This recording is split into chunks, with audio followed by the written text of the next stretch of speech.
Well, hey, everybody, happy Sunday to you. I know what you're thinking. Some of you are thinking, there's something different about you, Dave. And you're right. I got my hair cut this week, so thank you for noticing. I also fractured my ankle. I don't know. I'm getting too old for all that leaping tall buildings at a single bound stuff. So here I am, me and my boot. And here you are on this Palm Sunday. Thanks for being here today. You know, you may have heard that particular expression before about the Sunday before Easter, Palm Sunday. And Palm Sunday very simply refers to the time Jesus came riding into Jerusalem on a donkey. And people, are shouting Hosanna to him, waving palm branches before him, kind of articulating they were calling him the coming king. It's sometimes known as the triumphal entry. It's in the 12th chapter of the Gospel of John. That's a chapter that talks about that. And Palm Sunday is always the Sunday before Easter because that episode in John 12 kicks off the final week of Jesus' life. And today I want to look at an episode. It's actually one of my favorite episodes that takes place in that final week of Jesus' life. And it's found in the 18th chapter of the Gospel of John. If you have a Bible, get to the 18th chapter of John. We've been in this series that's zipping through the Gospel of John, and what we see here in the 18th chapter of John is an incredible encounter where Jesus makes maybe the greatest claim that there's ever been made. And we really have to get this. It's so crucial for us to get this. In fact, it will be pivotal for our entire existence if we fully understand this claim. In fact, what we do with this claim will have more to do with the trajectory of our life than any other single sentence we'll come across.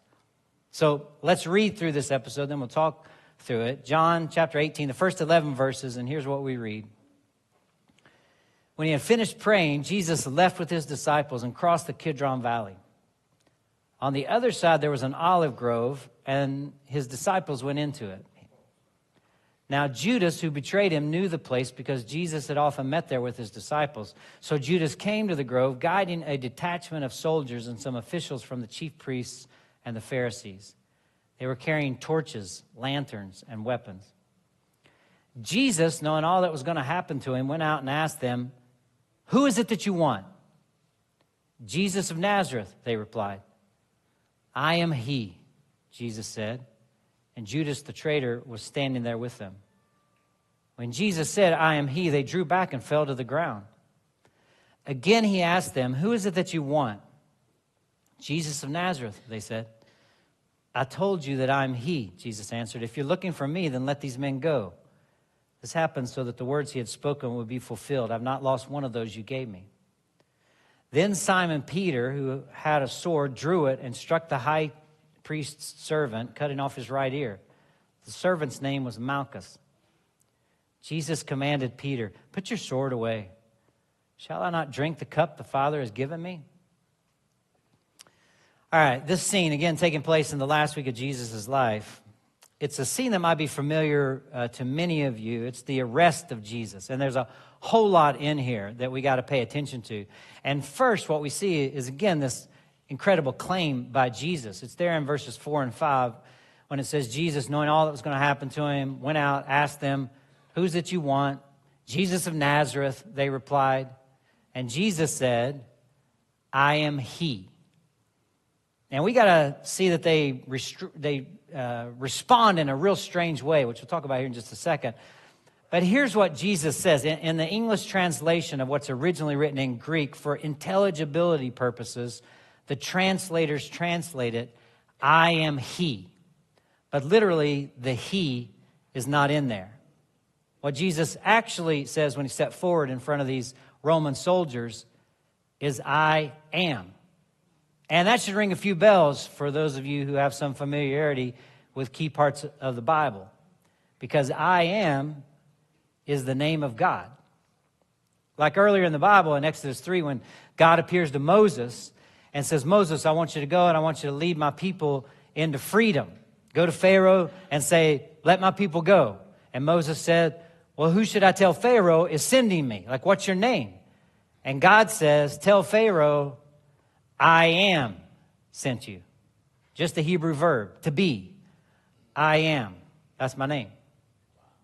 Yeah, even in John 8, earlier in the Gospel of John, there's this incredible interaction where Jesus' opponents are talking about Abraham, and Jesus looks them straight in the eye and says, before Abraham existed, I am.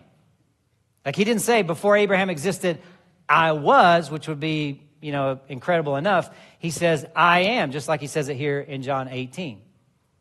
And what Jesus is doing is he's taking the divine name of God upon himself. And that's astonishing. And you might be saying, what's the big deal, Dave? Well, when God uses the verb to be without an object, I am, he's saying quite a lot. Like we almost never use the verb to be without an object. We always say, I am this or I am that. Like I might say, me, David Robinson, I might say, I am a husband, I am a father, I am a son, I am a brother, I'm a preacher, I'm a pastor, I am a lover of movies, I am, like at best, an average golfer, at worst, like the worst golfer. I am a rabid University of Tennessee fan. Like I was born in East Tennessee, raised there in East Tennessee, and from an early age, my whole family just loved and cheered for the Tennessee Volunteers. It's why we have so much orange around CCC. Like from time to time, people will ask me, Dave, what's up with all the orange in this place? Well, that's why. It's the color of the Tennessee Volunteers, and it's God's favorite color. Orange. But that's what I am. I'm a devoted Tennessee fan. And you could fill in the blank for you too, like you are, whatever. So we say, I am this, or I am that, or we say, I am because. But God never does. See, God says, I just am. There's no beginning to me, there's not an ending to me, and there's no because to me. I don't depend on my being for anyone or anything. All things, all people depend entirely every second on me, God says. And that's a staggering claim.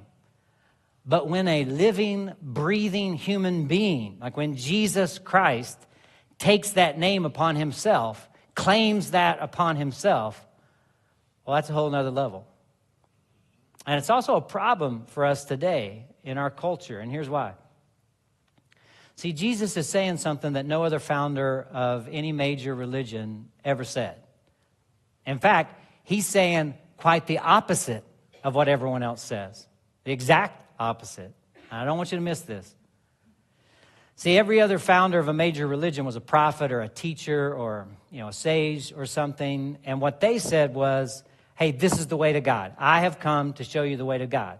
This is the way you find God. But Jesus has the audacity to say, I am God.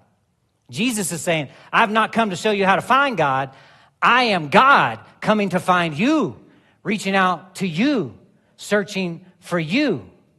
And those are two totally different things. They're opposed to each other, you understand? And it's a problem for a lot of us today when it comes to faith and religion, all right? Now, track with me here. The modern idea in our culture is that all religions, all the different religions, including Christianity, are pretty much the same. Like major religions are all the same.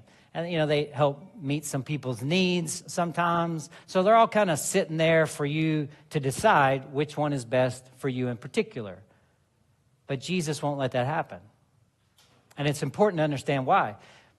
See, if Jesus is who he says he is, then Christianity will kind of have to rise above the others. Because it's not founded by someone pointing to God. It's God coming to us saying, I'm coming to reach out for you. And therefore, if he's right, it has to be a notch above the others. But if he's wrong, like if he's a liar who's just pumping sunshine to us, or he's just crazy, then it can't be one religion among many. And we should despise it and have nothing to do with it. See, we approach faith and religion by asking the question, what can this do for me? We want to get something out of it. But we should instead be asking, is this true? Because if it's true, well, it changes everything. You know, I'll hear people say often enough, they hold to the stance, well, you know, I don't know if Jesus is the Son of God and all that, but I love the teachings of Jesus, which only goes to show that they haven't read them. Seriously, and I'm not trying to make fun of anybody here. I'm just trying to say you probably haven't read the teachings of Jesus if you hold to that position. Because if you read the things that Jesus said, well, they're absolutely saturated with this self-understanding as God.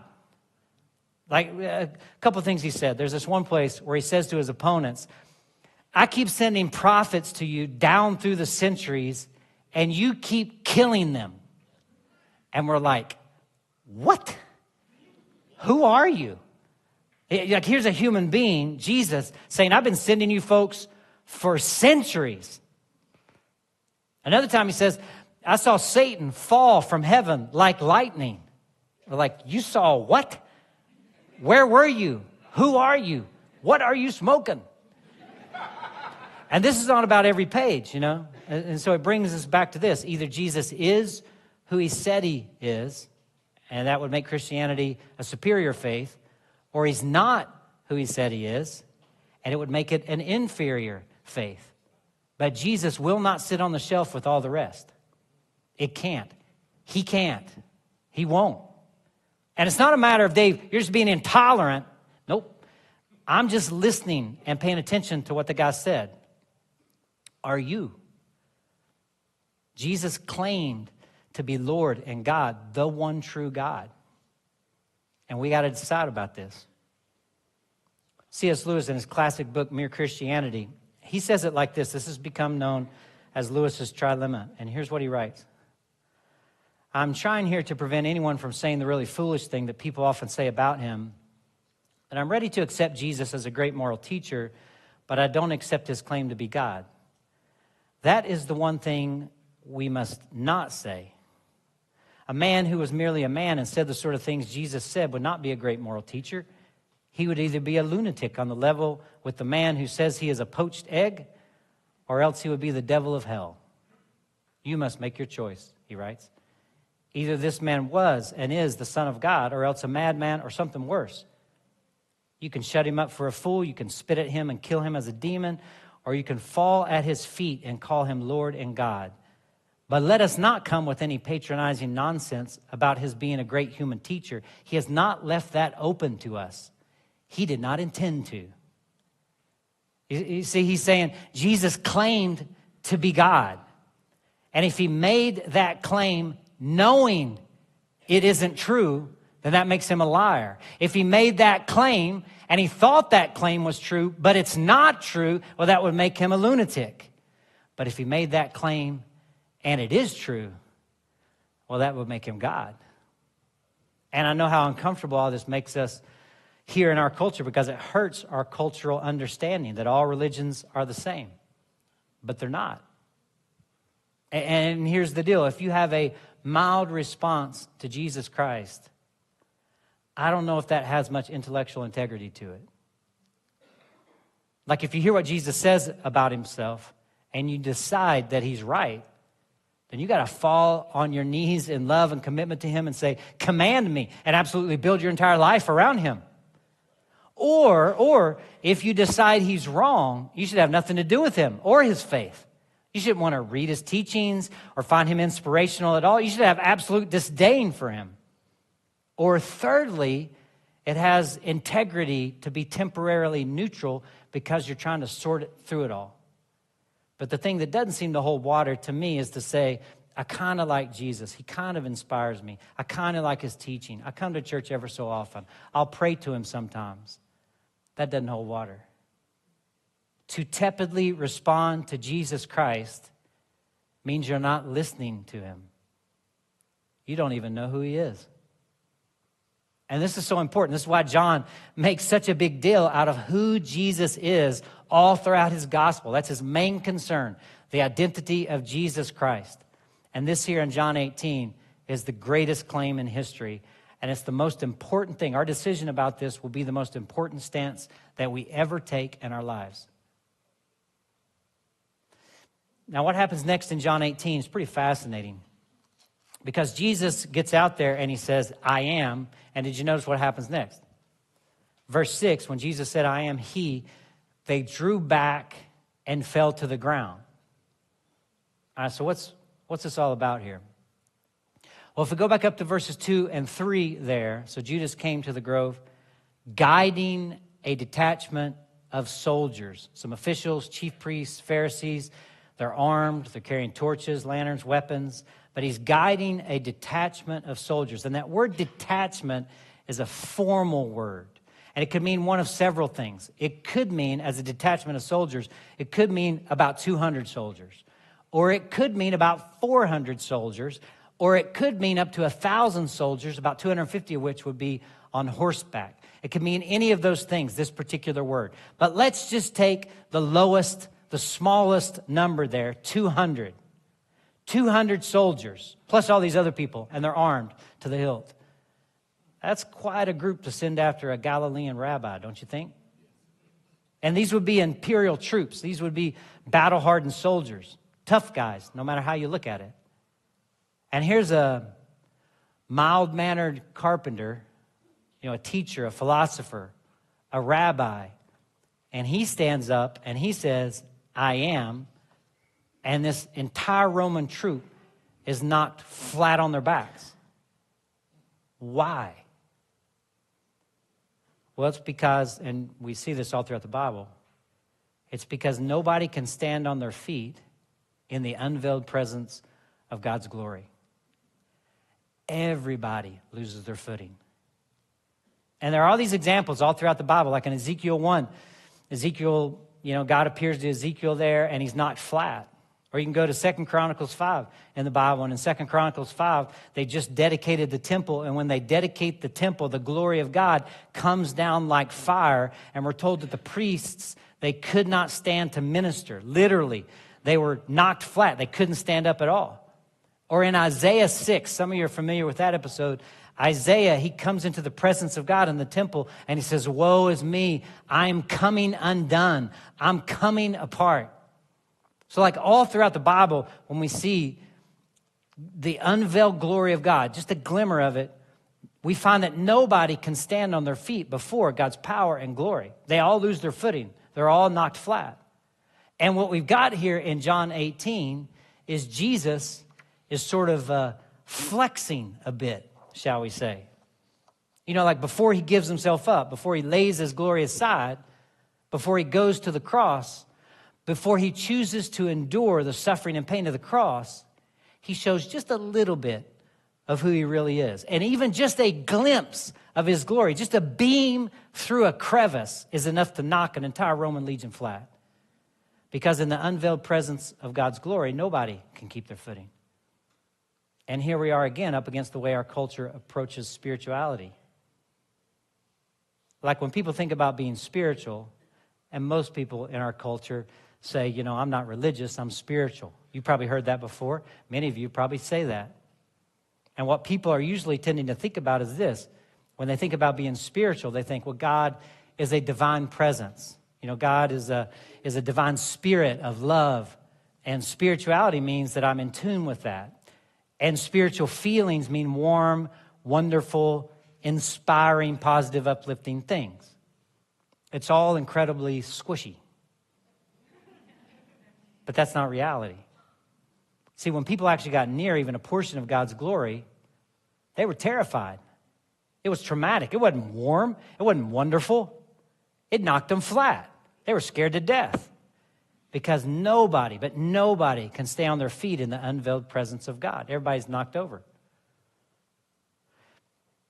Now, this isn't as weird or out of reach for us to understand and identify with as we may think. Like when you get in the presence of some sort of human superlativeness, well, it can knock you off your game, can't it? Like when we get in the presence of someone who is big time, we can get a little jelly-legged, can't we? You ever had that experience before? I used to play basketball at a particular place with a particular collection of guys a couple of times a week at a specific place. And one of the guys who would sometimes play with us, he was like this 6'9" 6'10" mountain of a man. I mean, he was physically imposing. He was chiseled like a statue. I mean, he was just a house. And he had played college ball in West Virginia, and then he played overseas for a while. But when he was playing with us, he was actually with one of the Harlem Globetrotters teams. And in their off season, he actually lived around here, and he would run with us. You know, our run worked for his particular schedule. He would work out at the place we were playing, and so he would play with us, I think just to kind of stay in shape a little bit. Now, he was a really, really quiet, humble, reserved fellow overall. And he kind of read the room. When he would play with us, he realized he was playing with some average Joes. But every now and again, he would have a burst, like he would blaze down the court from one end of the court to the other. He would just streak, all the way across there with such ease and fluidity and furiosity and power, He had such grace. He'd glide through the air. He'd reverse dunk it or something like that, just ever so often. One time he would do that. And it would happen in just a flash, just a couple of seconds. And then we would get a glimpse of who we were really playing with. And he hardly ever dominated like that. But when he did, the rest of us, we would be like, oh, did you see what he just did? Oh. It was awesome. It was awesome. You may have had a moment like that in the presence of someone's superlativeness. I wasn't going to tell this story. The first service didn't get it, but I like you all a lot better, so I'm going to tell it. Don't care much for basketball. When I was in high school, I played the trumpet. And we had a really good band, and a bunch of us, I think it was my junior year of high school, bunch of us trumpeters. We heard that Wynton Marsalis was coming to the University of Tennessee. It was about 2 hours away from my house. And it was on a school night. He was appearing with some orchestra. We didn't really pay much attention to who the orchestra was. But on a school night, on a Wednesday, we drove down to the University of Tennessee in hopes of hearing the great trumpeter Wynton Marsalis. And we sat through this orchestra. And again, I don't remember who they were. They were traveling around the country. But it was terrible. It was like 2.5 hours long. And they didn't play anything that we really knew. It wasn't like they were playing something like, I don't know, Tchaikovsky's 1812 Overture or Shostakovich's Fifth Symphony or, I don't know, Aaron Copland's Appalachian Spring or something like that. They weren't playing anything we recognized. They were playing all this odd music for 2.5 hours. It was so sleepy. And we were just sitting there thinking, we came all the way down here for this. When is Wynton going to come out? He finally comes out at the very end, and he played one song. And it was The Flight of the Bumblebee. You know how short The Flight of the Bumblebee is? It's like 1.5 minutes long. We'd sat through 2.5 hours of this terrible orchestra. Wynton comes out, and he plays for 1.5 minutes, The Flight of the Bumblebee. He's just going on and on. And he ends that thing with a crescendo. I mean, it is awesome. And we were like, this is the greatest moment of our lives. Play it again. Give us 3 minutes instead of 1.5 minutes. We'd sit through the whole thing again just to hear that 90 seconds, You may have had some moment like that in the presence of somebody doing something so special. And if that's how it is in the presence of human glory, if you kind of sense yourself being taken aback, maybe getting a little jelly-legged or fumbly, why do we think it'd be any different with God? Like, it'd be far worse, wouldn't it? That's why when Isaiah went into the temple and he saw the Lord high and lifted up, and he saw the cherubim singing, holy, holy, holy, and there's smoke in there, and he could hardly see in there. But he got near the glory of God, and he said, woe is me. I'm a man of unclean lips, and I live among a people of unclean lips. I am coming apart, he said. He was falling apart. And so was everybody in that olive grove in John 18. Nobody can stand in the presence of God. And that's what we're seeing here in Jesus. We have completely lost this idea in our culture. We just think of God as some sort of warm fuzzy. We have reduced him to someone small. So many think of Jesus as a nice guy with nice sayings who did some nice things at one point in time. But John is saying to us, He is so much more than that. Does your picture of Jesus, does it need to expand? Does your understanding of him need to grow? Fortunately for us, the majesty of Jesus, the vastness of Jesus, the power and glory of Jesus, it doesn't keep us from being able to know him and trust him. He's still so approachable. And that's on display for us here too. Like when they say they're looking for Jesus of Nazareth and Jesus says, I am, they're all knocked flat. And we're not sure how long they stayed like that. Maybe scared to death because, again, he's flexing a little bit of his glory. And then Jesus sort of restarts the conversation. Did you notice this? And I imagine him maybe, clearing his throat to settle them all down. It's like, sorry, fellas, don't mean to scare you here, but who is it that you are looking for? And one guy real sheepishly in the back is like, Jesus of Nazareth, sir? And in verse 8 it says, I told you that I'm he.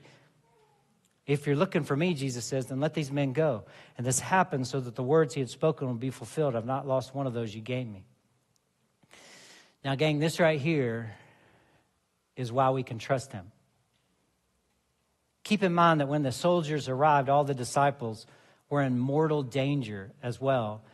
Because, again, the soldiers probably numbered 200 people. And protocol was, if you were arresting someone, you also would arrest all their followers. And there's about a dozen or so of Jesus' followers there with him. And they're almost certainly going to be taken away and thrown in prison. And nobody would ever hear from them again. But Jesus deliberately says, hey, it's me you want. Take me. Are you seeking me? It means literally, are you demanding me? Then let them go. And ironically, or maybe not, the words let them go, they mean forgive them. Forgive them and take me. Me for them. Substitution, gang. This is the heart of our faith. Let them go and take me instead. See, what's going on here is the great exchange. This swap is happening right here in the garden in John 18. Jesus, in all his power and glory, gives himself up for us in all our weakness and sin. This is the gospel. This is the heart of our faith. And this is the heart of God toward you, whoever you are. Do you see? The great I am is saving his followers. That's what he's doing here in John 18 for them, and that's what he's done for you and me too. This is why the concept of Jesus being I am, being God in his very nature is so crucial, because if he is God, he is the only one who has the right and the position and the authority to be our substitute. He is qualified to take our place, to be our substitution in a way that no one else could be. He went to the cross and took on our sin because of who he is. What gives him the right to take our place? Well, because he's the great I am. And you and I, we have to get this, or we won't stand one day on that great day of judgment. See, he's not a martyr. Jesus is not a martyr. Don't make him an ordinary martyr. He's not just someone who sacrifices himself. He is so much more than that. He is God taking your place and mine. And we have to get this. And we can either get it now or we can find it out later. There's only one guy who's standing there that day, and it's Jesus. And if we're with him, well, we'll be okay too. It's me you want, he says.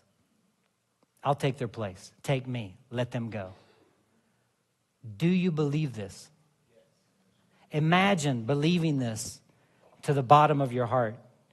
Like if you believe that Jesus Christ is God in the flesh, the Son of God, the great I am, the one who came to earth, and instead of smiting us, though he obviously could have, like look at what he did with just a glance in the garden there.